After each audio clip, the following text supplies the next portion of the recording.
아버지! 사연 시작 전 구독과 좋아요 눌러주시고 지치셨던 마음에도 따뜻한 위로가 찾아오길 바랍니다. 늦은 밤이었습니다. 시계가 자정을 넘긴 시각, 거실의 불을 하나씩 끄던 중이었습니다. 부엌의 형광등을 먼저 껐고 거실 스탠드를 끄려던 순간이었습니다. 띠리리링. 초인종 소리가 고요한 집안을 가득 채웠습니다. 손이 허공에서 멈췄습니다.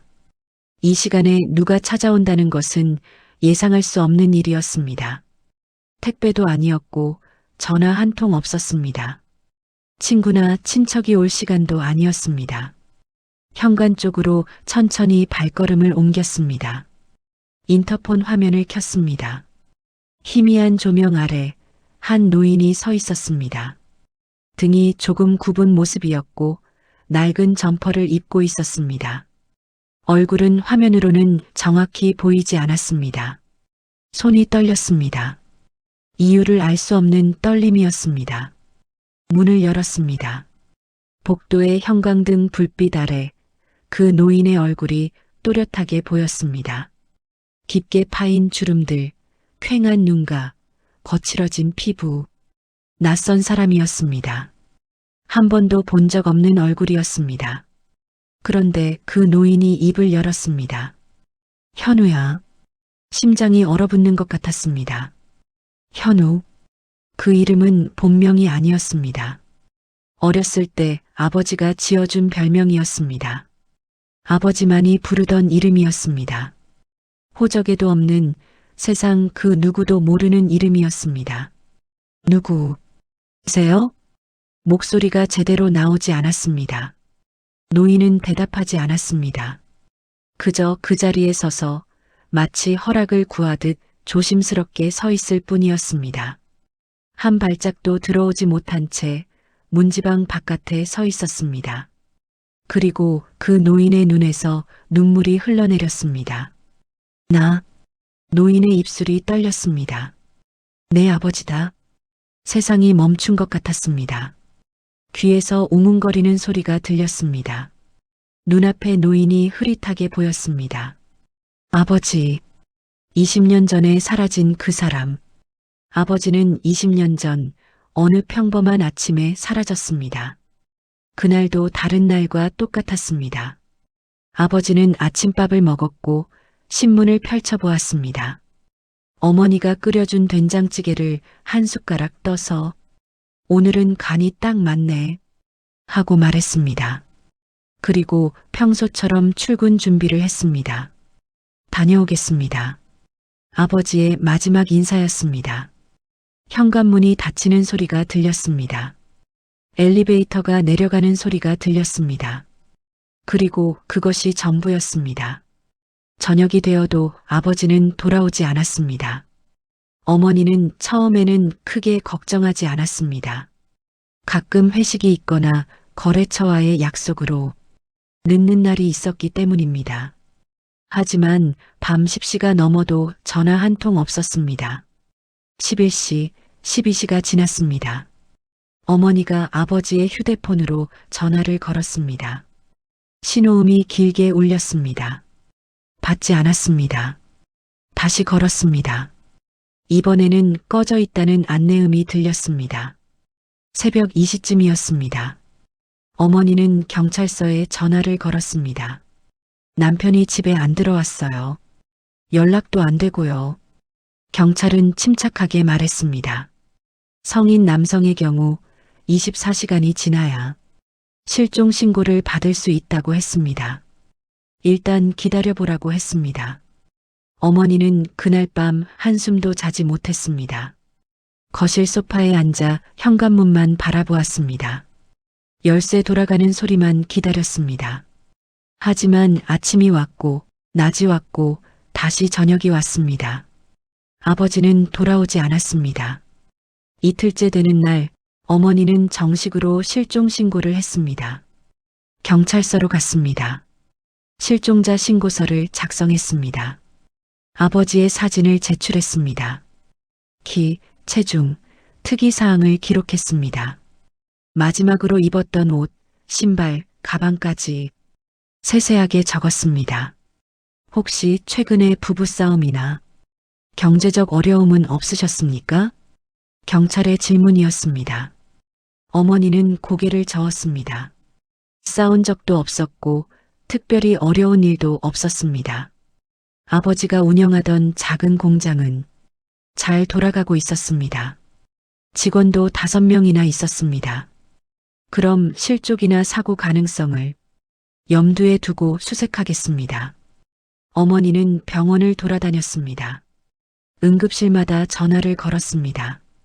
신원 미상으로 입원한 환자가 있는지 물었습니다.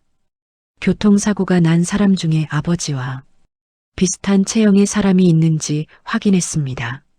없었습니다. 어디에도 아버지는 없었습니다. 저는 그때 중학교 2학년이었습니다. 학교에서 돌아오면 가장 먼저 아버지 방문을 열어보았습니다. 혹시 돌아와 있을까 하는 기대 때문이었습니다. 아빠, 조심스럽게 불러보았습니다. 대답은 없었습니다. 방 안은 그대로였습니다. 아버지의 옷이 옷장에 걸려 있었고 책상 위에는 볼펜과 수첩이 놓여 있었습니다. 모든 것이 그대로인데 아버지만 없었습니다. 일주일이 지났습니다. 어머니는 아버지의 지인들에게 전화를 돌렸습니다. 친구들, 거래처, 공장 직원들, 혹시 아버지를 봤는지, 무슨 말을 들은 적이 있는지 물었습니다. 아무도 몰랐습니다. 한 달이 지났습니다. 집안에는 이상한 침묵이 자리 잡았습니다. 어머니는 점점 말수가 줄었고 저는 학교에서 무슨 일이 있었는지 말하지 않게 되었습니다. 저녁 식탁에는 3명의 자리가 놓여 있었지만 밥을 먹는 사람은 2명뿐이었습니다. 혹시 돌아왔을까봐 어머니가 한 번은 그렇게 말했습니다. 아버지의 자리에 밥그릇을 놓으며 한 말이었습니다. 저는 대답하지 못했습니다. 3개월이 지났습니다. 경찰에게서 연락이 왔습니다. 더 이상 적극적인 수색은 어렵다는 통보였습니다. 실종자의 수가 많고 성인 남성의 경우 자발적 실종일 가능성도 있다는 설명이었습니다. 어머니는 전화를 끊고 한참을 그 자리에 서 있었습니다. 그리고 그날 저녁부터 아버지의 밥그릇을 치웠습니다. 1년이 지났습니다. 어머니는 새로운 일을 시작했습니다. 작은 식당에서 설거지 일을 했습니다. 아침 일찍 나가서 밤늦게 돌아왔습니다. 손은 늘 물에 불어 있었고 허리는 점점 굽어갔습니다. 저는 고등학생이 되었습니다. 친구들은 가끔 물었습니다. 너희 아버지는 뭐 하시는데? 처음에는 대답을 못했습니다. 뭐라고 해야 할지 몰랐습니다. 사라졌다고 말할까? 돌아가셨다고 거짓말을 할까? 입술만 달싹거릴 뿐이었습니다. 나중에는 이렇게 대답했습니다. 지방에 계세요. 일 때문에. 거짓말이 편했습니다. 친구들은 더 이상 묻지 않았고 저도 더 이상 설명하지 않아도 되었습니다. 2년이 지났습니다. 집은 점점 조용해졌습니다. 어머니와 저는 필요한 말만 했습니다. 밥 먹어라, 학교 잘 다녀와라, 오늘 늦을 것 같아. 그런 말들 뿐이었습니다. 아버지 이야기는 금기가 되었습니다. 한 번은 명절 때 친척이 물었습니다. 형부는 어디 계신가? 어머니는 짧게 대답했습니다. 일 때문에 못 와요. 더 이상 아무도 묻지 않았습니다. 모두가 눈치챘기 때문입니다. 모두가 알고 있었지만 아무도 말하지 않았습니다. 5년이 지났습니다. 저는 대학생이 되었습니다. 아르바이트를 시작했습니다. 편의점, 패스트푸드점, 학원 강사, 벌 수 있는 건 뭐든 했습니다. 어머니의 허리가 너무 많이 굽어 있었기 때문입니다. 엄마, 이제 그만 쉬어요. 괜찮아. 엄마는 일하는 게 편해. 어머니는 멈추지 않았습니다. 멈추면 생각하게 될까봐 두려웠던 것 같습니다. 10년이 지났습니다. 저는 직장인이 되었습니다. 작은 회사였지만 정규직이었습니다. 월급을 받아 어머니께 드렸습니다. 이제 엄마가 쉴 차례예요. 어머니는 그제야 일을 그만두었습니다. 60대 중반의 나이였습니다. 손은 거칠어질 대로 거칠어져 있었고 허리는 제대로 펴지지 않았습니다. 어느 날 어머니가 물었습니다. 너는 아빠 생각 안 나니? 오랜만에 듣는 아빠라는 단어였습니다. 가끔요. 엄마도 그래. 가끔. 그게 전부였습니다. 더 이상 아무 말도 하지 않았습니다. 15년이 지났습니다. 저는 결혼을 했습니다. 작은 결혼식이었습니다. 신부 아버지는 신부와 함께 입장했습니다. 신랑 쪽은 어머니 혼자 앉아 있었습니다. 빈자리가 유독 크게 느껴졌습니다. 20년이 지났습니다. 어머니는 70대가 되었고 저는 40대가 되었습니다. 이제는 아버지 생각을 하지 않는 날이 더 많았습니다. 가끔 옛날 사진을 볼 때나 아버지와 비슷한 체형의 노인을 거리에서 볼 때, 그럴 때만 잠깐 떠올랐습니다. 아버지는 추억이 되었습니다. 아픈 추억이지만 이제는 무뎌진 아픔이었습니다. 그리고 그날 밤이었습니다. 초인종이 울린 그날 밤, 현관 앞에서 아버지와 마주보고 서 있었습니다. 시간이 얼마나 흘렀는지 알 수 없었습니다. 1분이었을까, 10분이었을까? 두 사람 모두 아무 말도 하지 못했습니다. 아버지는 늙어 있었습니다. 기억 속의 아버지는 40대 중반의 건장한 남자였습니다. 넓은 어깨, 우렁찬 목소리, 힘있는 걸음걸이. 그런 사람이었습니다. 하지만 눈앞의 노인은 달랐습니다. 등이 굽어 있었고 얼굴에는 깊은 주름이 파여 있었습니다. 손은 거칠고 갈라져 있었고 옷은 낡아 있었습니다. 신발은 닳아서 뒤축이 해져 있었습니다. 들어오시겠어요? 목소리가 나왔습니다. 기계적인 말이었습니다. 아버지는 고개를 저었습니다. 아니다. 여기서 말아마. 사투리가 섞여 있었습니다. 예전에는 없던 사투리였습니다. 어떻게 여기를 찾아냈다. 오래 걸렸다. 아버지의 목소리는 쉬어 있었습니다. 담배를 오래 피운 사람의 목소리 같았습니다. 왜 이제야? 말을 잇지 못했습니다. 물어야 할 것이 너무 많았습니다. 왜 떠났는지, 어디에 있었는지, 왜 연락하지 않았는지, 왜 이제야 왔는지. 하지만 어떤 질문도 제대로 입 밖으로 나오지 않았습니다. 아버지가 먼저 말을 꺼냈습니다. 엄마는 어떻게 지내시나? 힘들게 지내셨어요. 대답이 차갑게 나왔습니다. 의도한 것은 아니었지만 그렇게 나왔습니다. 아버지가 고개를 떨궜습니다. 미안하다. 미안하다고요? 목소리가 커졌습니다. 20년 만에 나타나서 미안하다고요? 그게 끝이에요? 아버지는 대답하지 않았습니다. 그저 고개를 숙인 채 서 있을 뿐이었습니다. 대체 왜 떠나신 거예요? 왜 연락도 안 하신 거예요? 우리가 얼마나... 말이 막혔습니다. 가슴 속에서 무언가가 치밀어 올랐습니다. 울음이었습니다. 20년 동안 참았던 울음이었습니다. 왜? 더 이상 말이 나오지 않았습니다. 아버지가 천천히 고개를 들었습니다. 눈에는 눈물이 가득 고여 있었습니다.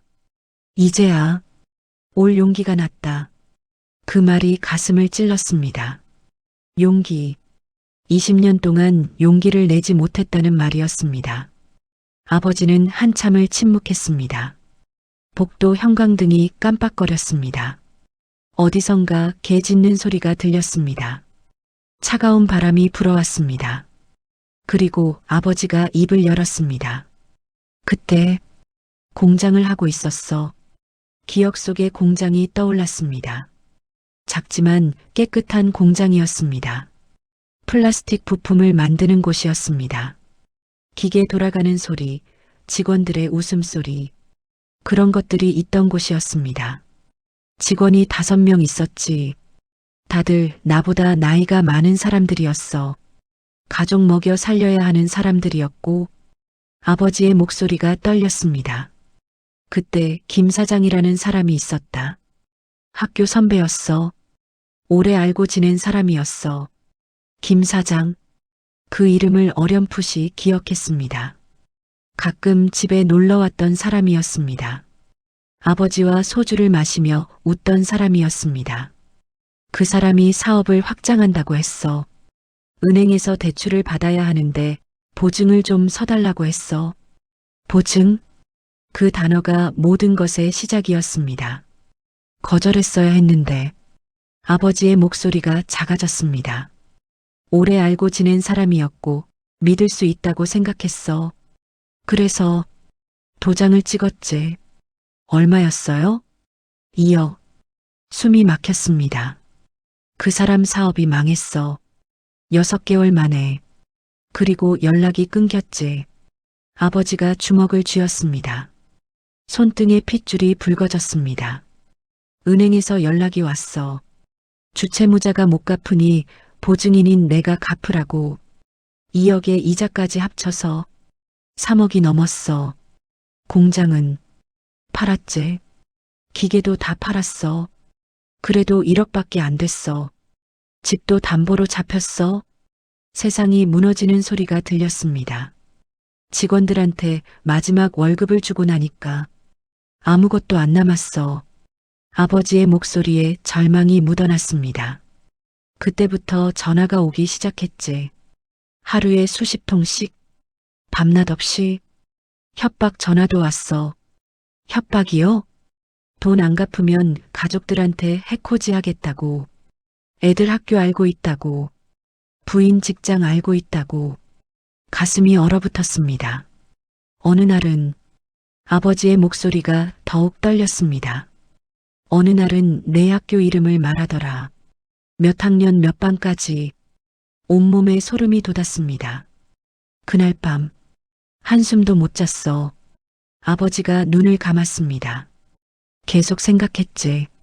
어떻게 해야 하나? 어떻게 하면 너희들을 지킬 수 있나? 그래서 사라지기로 했어. 말이 안 나왔습니다. 내가 사라지면 너희는 안전할 거라고 생각했어. 빚은 나한테만 따라다닐 거고 너희는 괜찮을 거라고. 그게 목소리가 떨렸습니다. 그게 해결책이라고 생각하신 거예요? 아버지는 대답하지 않았습니다. 우리가 얼마나 찾았는지 아세요? 엄마가 얼마나 힘들었는지 아세요? 안다. 모르세요. 소리쳤습니다. 아무것도 모르세요. 우리가 어떻게 살았는지, 얼마나 힘들었는지. 아버지가 무릎을 꿇었습니다. 복도 바닥에 무릎을 꿇고 고개를 숙였습니다. 미안하다. 미안하다. 그 모습을 보는 순간 분노가 슬픔으로 바뀌었습니다. 아버지를 집 안으로 들였습니다. 거실 소파에 앉았습니다. 아버지는 가장자리에 조심스럽게 걸터 앉았습니다. 마치 손님처럼, 아니 손님보다 더 조심스럽게 물 한 잔을 건넸습니다. 아버지는 두 손으로 받았습니다. 손이 떨렸습니다. 물을 한 모금 마셨습니다. 마른 목을 적시듯 천천히 마셨습니다.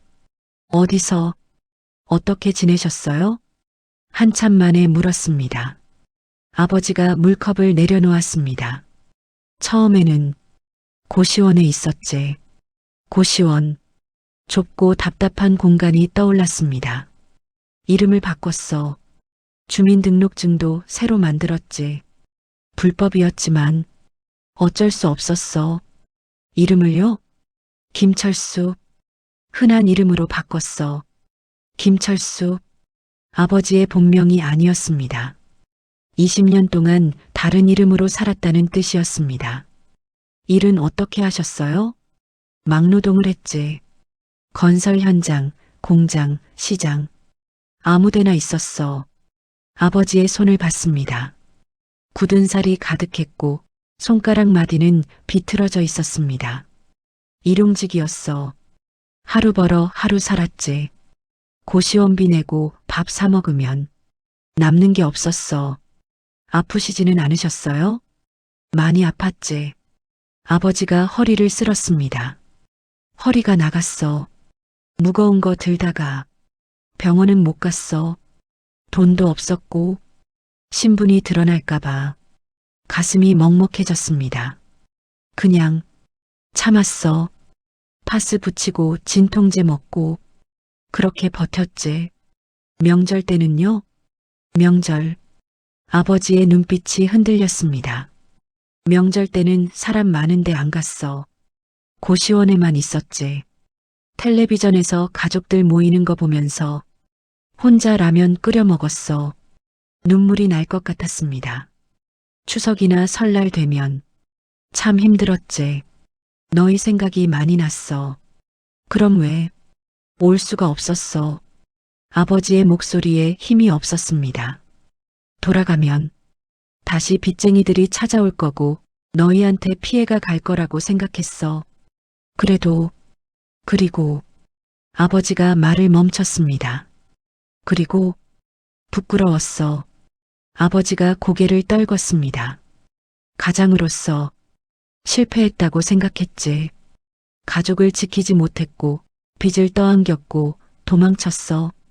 그런 내가 무슨 얼굴로 돌아가겠나? 침묵이 흘렀습니다. 매년 내 생일 때마다 여기 왔었어. 예, 먼 발치에서 집을 봤지. 불 켜진 창문을 봤어. 그러면 너희가 무사하다는 걸 알 수 있었거든.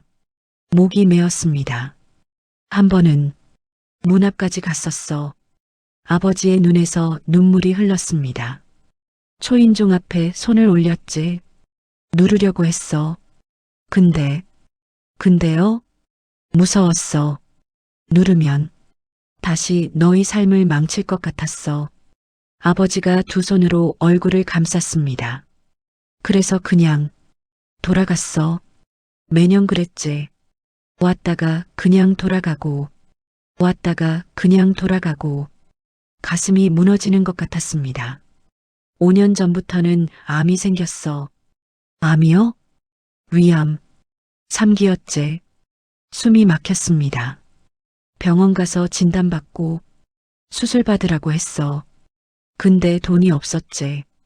그리고 수술 받아봤자 혼자인데. 그럼 지금은 항암 치료 받았어. 돈은 모아뒀던 거로 그나마 다행히 좀 나아졌지.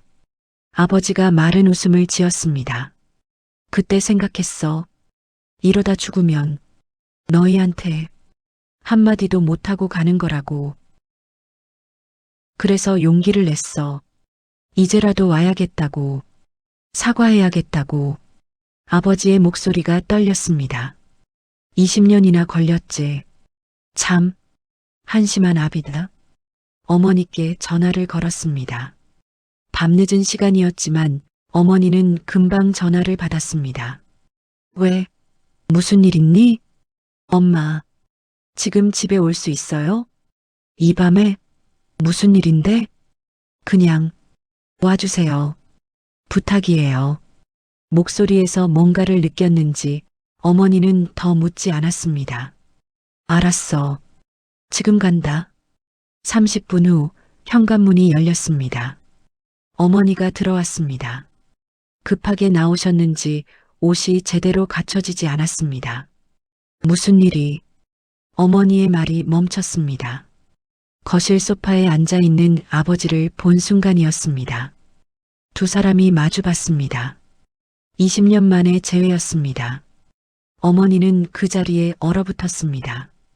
가방이 손에서 떨어졌습니다. 입술이 떨렸지만 소리는 나오지 않았습니다.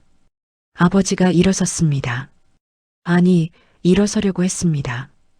다리에 힘이 풀려 다시 주저앉았습니다. 여보, 아버지의 목소리였습니다. 어머니가 한 걸음 물러섰습니다. 그리고 두 걸음, 세 걸음, 벽에 등이 닿을 때까지 물러섰습니다. 당신이 어머니의 목소리가 떨렸습니다. 정말 당신이에요? 그래, 나야. 어머니의 얼굴이 일그러졌습니다. 울음이 터져 나오려는 것을 참는 표정이었습니다. 20년, 20년을 미안해, 미안하다고요? 어머니의 목소리가 커졌습니다. 20년 동안 어떻게 살았는지 알아요? 당신이 어디서 뭘 하는지, 살아있는지 죽었는지도 모르고 살았어요. 알아. 다 알아. 몰라요. 어머니가 소리쳤습니다. 아무것도 모르면서 혼자 애 키우는 게 얼마나 힘든지 알아요? 손가락질 받으며 사는 게 얼마나 아픈지 알아요? 아버지는 대답하지 못했습니다. 장례식장에도 가봤어요. 신혼 미상 시신 있다고 하면 시체 안치소에서 죽은 사람들 얼굴 하나하나 다 봤어요.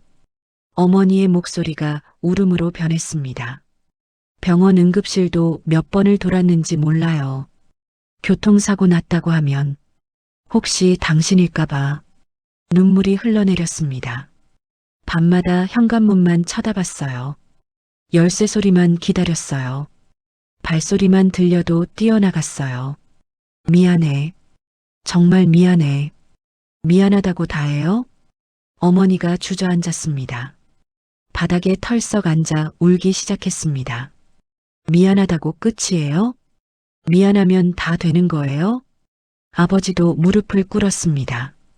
어머니 앞에서 무릎을 꿇고 고개를 숙였습니다. 용서해줘. 제발. 두 사람은 한참을 그렇게 있었습니다. 울음소리만 거실에 울려 퍼졌습니다. 시간이 얼마나 흘렀을까? 어머니가 천천히 고개를 들었습니다. 눈물 범벅이 된 얼굴로 아버지를 봤습니다. 그리고 손을 뻗었습니다. 아버지의 손을 잡았습니다. 거칠고 갈라진 손이었습니다. 예전의 그 손이 아니었습니다. 하지만 분명 아버지의 손이었습니다. 살아는 있었네. 어머니의 목소리였습니다. 그것만으로 됐다. 아버지가 어머니의 손을 꽉 쥐었습니다. 그리고 아이처럼 울기 시작했습니다. 미안해, 미안해, 미안해. 같은 말을 계속 반복했습니다. 어머니는 아버지의 머리를 쓰다듬었습니다. 마치 어린아이를 달래듯이 이제 됐어요. 이제 됐어. 그 순간을 지켜보고 있었습니다. 20년의 이별과 그리움과 원망과 용서가 한꺼번에 쏟아지는 순간이었습니다.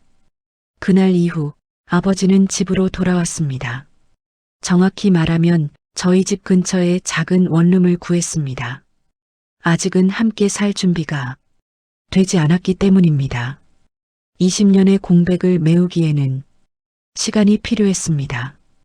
하지만 매일 만났습니다. 아침이면 아버지가 집에 왔습니다. 문 앞에서 초인종을 눌렀습니다. 어머니가 문을 열었습니다. 그리고 함께 아침을 먹었습니다. 처음에는 어색했습니다. 식탁에서 아무도 말이 없었습니다. 숟가락 부딪는 소리만 들렸습니다. 서로 눈도 제대로 마주치지 못했습니다. 하지만 시간이 지나면서 조금씩 변했습니다. 이 반찬 맛있네. 아버지가 먼저 말을 꺼냈습니다.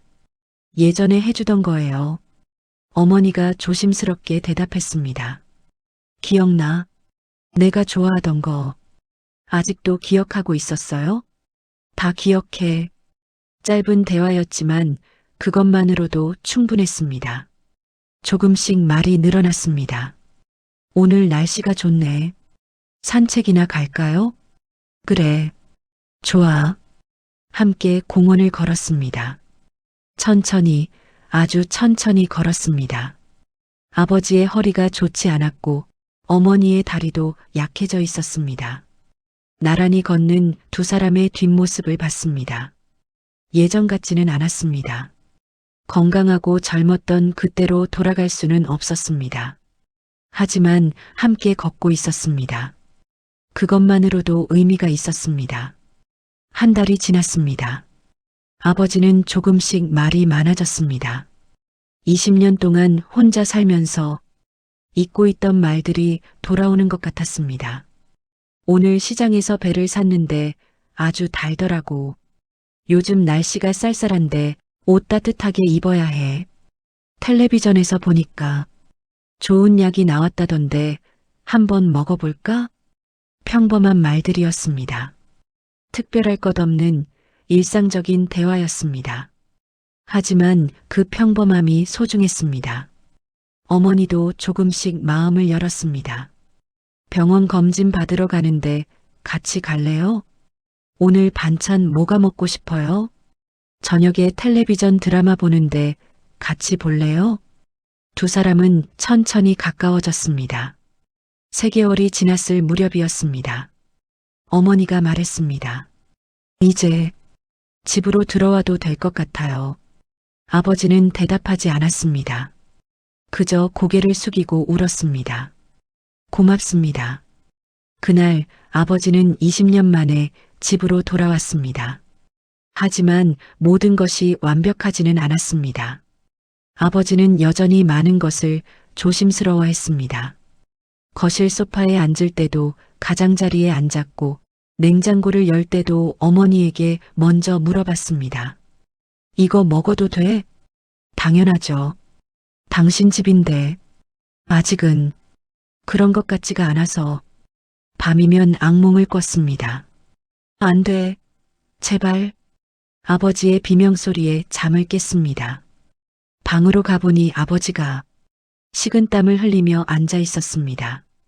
무슨 꿈 꾸셨어요? 빚쟁이들이 너희를 찾아오는 꿈. 이제 괜찮아요. 그런 일 없어요. 알아. 알지만 꿈에서는 자꾸 그래.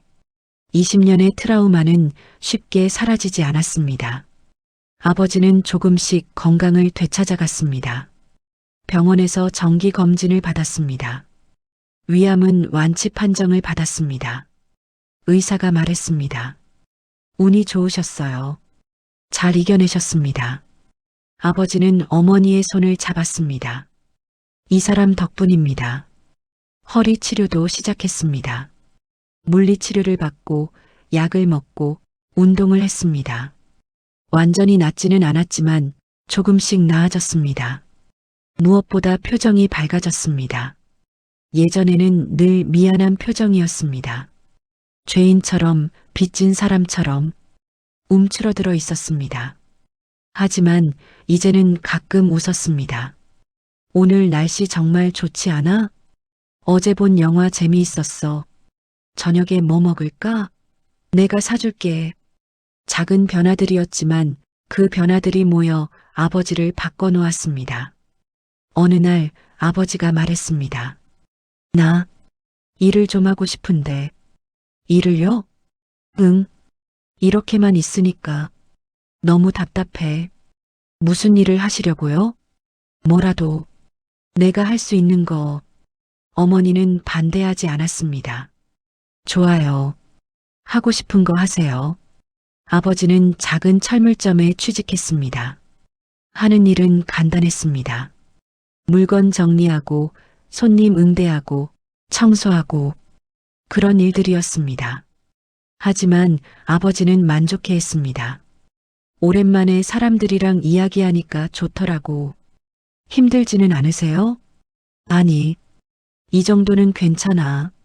아버지는 매일 출근했습니다. 아침 일찍 일어나서 준비하고 집을 나섰습니다. 저녁이면 돌아왔습니다. 다녀왔습니다. 평범한 인사였습니다. 하지만 그 평범함이 기적 같았습니다.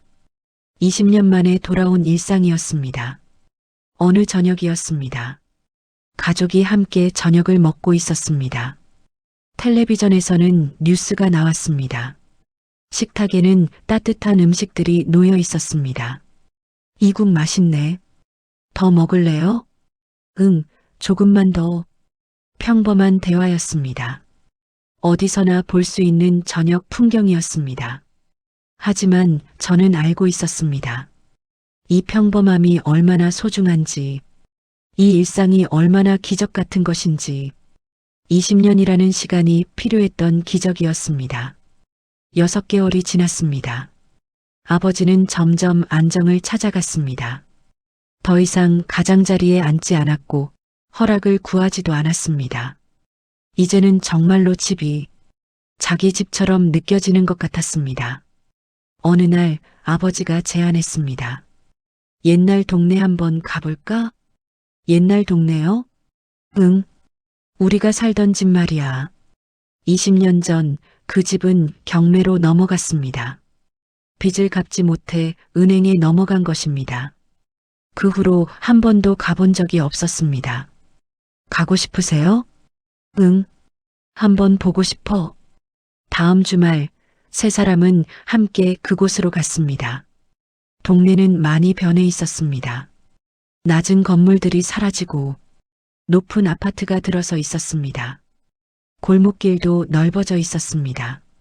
하지만 그 집은 그대로였습니다. 2층짜리 빌라, 계단 옆에 화단, 주차장, 모든 것이 기억 속 그대로였습니다. 여기 아버지의 목소리가 떨렸습니다. 그대로네. 세 사람은 그 앞에 서서 한참을 바라봤습니다. 현우가 저 방에서 잤었지. 아버지가 2층 창문을 가리켰습니다.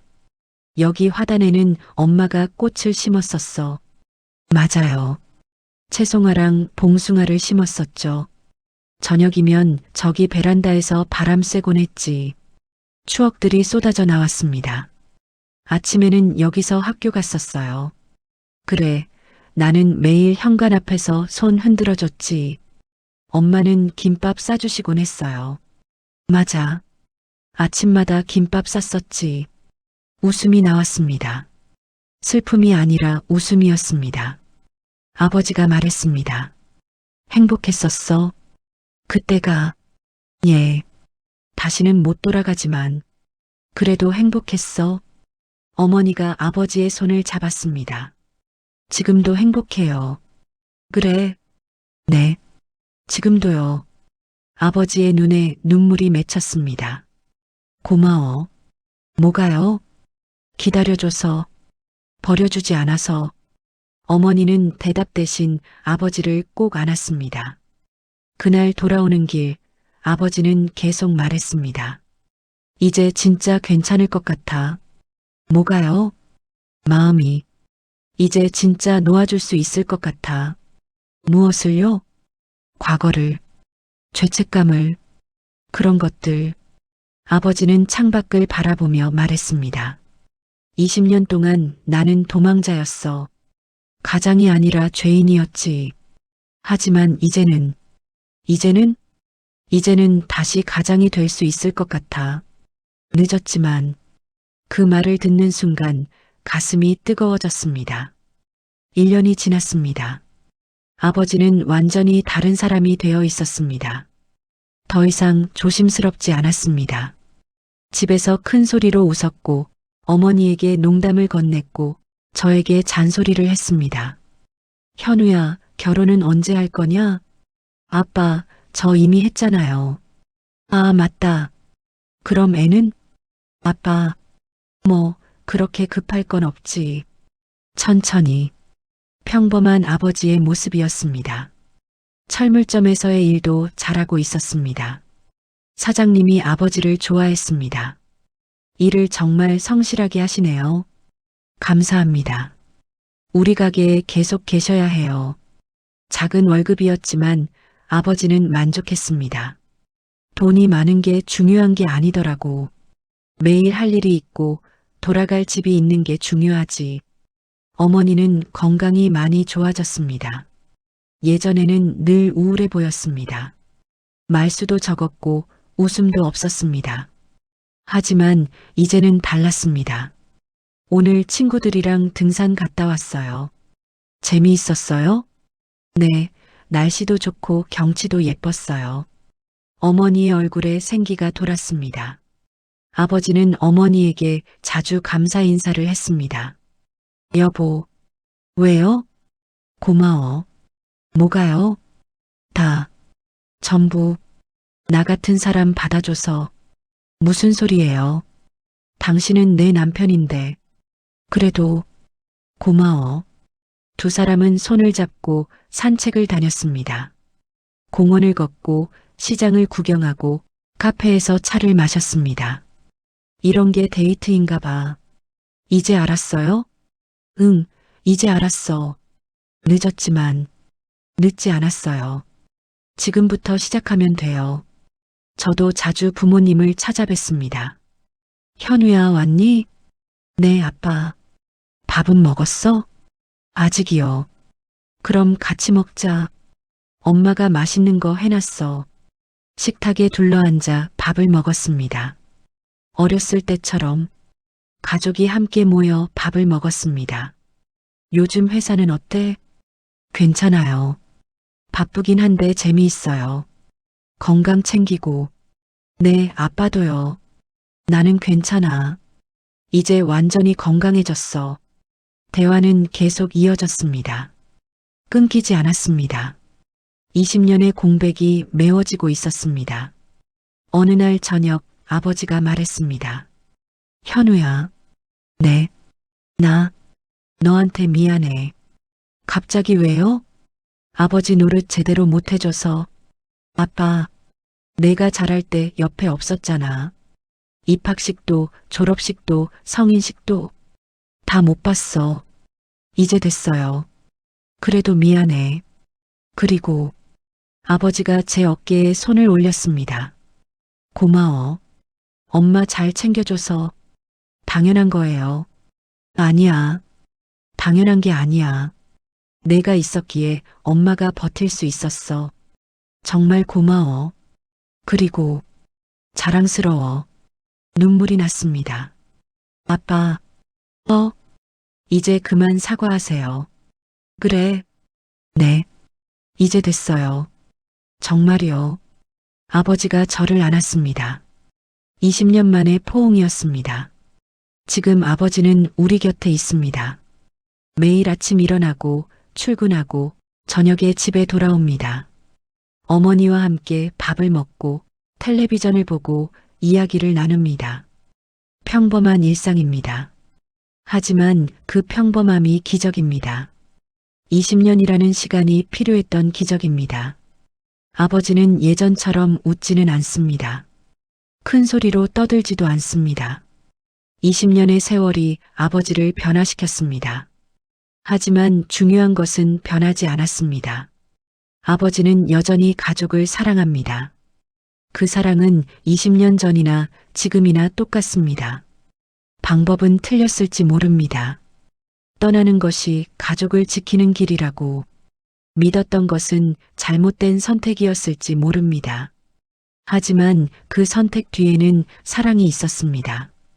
가족을 지키려는 서툴지만 진심 어린 사랑이었습니다. 아버지는 지금도 매일 말합니다. 고맙다. 뭐가요? 기다려줘서. 똑같은 말을 매일 반복합니다. 하지만 그 말을 들을 때마다 가슴이 뭉클해집니다. 어머니도 대답합니다. 우리 가족이니까요. 그래, 가족이지. 가족은 기다리는 거예요. 간단한 대화지만 그 안에는 20년의 세월이 담겨 있습니다. 어떤 사람은 떠나서 가족을 지키려 했습니다. 어떤 사람은 남아서 가족을 지켰습니다. 방법은 달랐습니다. 길은 달랐습니다. 하지만 마음은 같았을지도 모릅니다. 가족을 사랑하는 마음, 그 마음만은 똑같았을 것입니다. 손자가 태어났습니다. 저희 부부의 첫 아이였습니다. 병원에서 아기를 처음 본 날, 아버지는 한참을 창문 너머로 바라만 봤습니다. 예쁘지? 응. 안아보실래요? 나는 자격이 있을까? 무슨 소리예요? 할아버지인데. 간호사가 아기를 안겨줬습니다. 아버지는 조심스럽게 받아 안았습니다. 마치 세상에서 가장 귀한 것을 다루듯이. 작네. 다 그래요. 손이 이렇게 작아? 네. 아버지는 한참 동안 아기를 내려다봤습니다.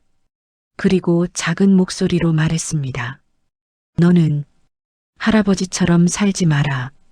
아빠, 힘들 때는 말하고, 도움이 필요하면 손 내밀고, 혼자 견디지 말고, 아버지의 눈에서 눈물이 흘렀습니다. 가족은 함께 있을 때 더 강하단다. 아기는 눈을 감은 채 잠들어 있었습니다. 아버지의 품에서 편안하게, 지금 이 순간에도 어디선가는 누군가가 떠나고 있을 것입니다. 감당할 수 없는 빚 때문에, 견딜 수 없는 고통 때문에, 설명할 수 없는 이유 때문에, 그들은 가족을 사랑하지 않아서 떠나는 것이 아닙니다. 오히려 사랑하기 때문에 떠나는 것인지도 모릅니다. 서툰 방법으로, 잘못된 선택으로. 하지만 그들이 알아야 할 것이 있습니다. 가족은 생각보다 강하다는 것. 혼자 견디는 것보다 함께 견디는 것이 더 쉽다는 것. 그리고 돌아오는 것이 불가능하지 않다는 것. 늦었다고 생각할 때가 가장 빠를 때도 있습니다. 또한 이 순간에도 어디선가는 누군가가 기다리고 있을 것입니다. 돌아오지 않는 사람을, 연락이 끊긴 가족을, 사라진 사랑하는 이를 그들에게 전하고 싶습니다. 기다림은 헛되지 않다는 것을, 그 기다림이 언젠가는 보상받을 수 있다는 것을, 그리고 용서는 불가능한 것이 아니라는 것을. 시간이 걸릴 수는 있습니다. 아픔이 남을 수도 있습니다. 하지만 가족이라는 이름은 그 모든 것을 견딜 수 있습니다. 혹시 미처 말하지 못한 사정으로 멀어져 있는 가족이 있다면 오늘 한 번쯤 생각해 보셨으면 합니다. 돌아오는 길은 늦을수록 더 많은 용기가 필요하다는 것을, 하지만 그 용기를 낸다면 받아줄 사람이 있다는 것을, 또한 누군가를 기다리고 계신 분들께도 말씀드립니다. 기다림은 약함이 아니라 강함입니다. 용서는 패배가 아니라 승리입니다. 그리고 가족은 언제나 돌아올 수 있는 곳입니다.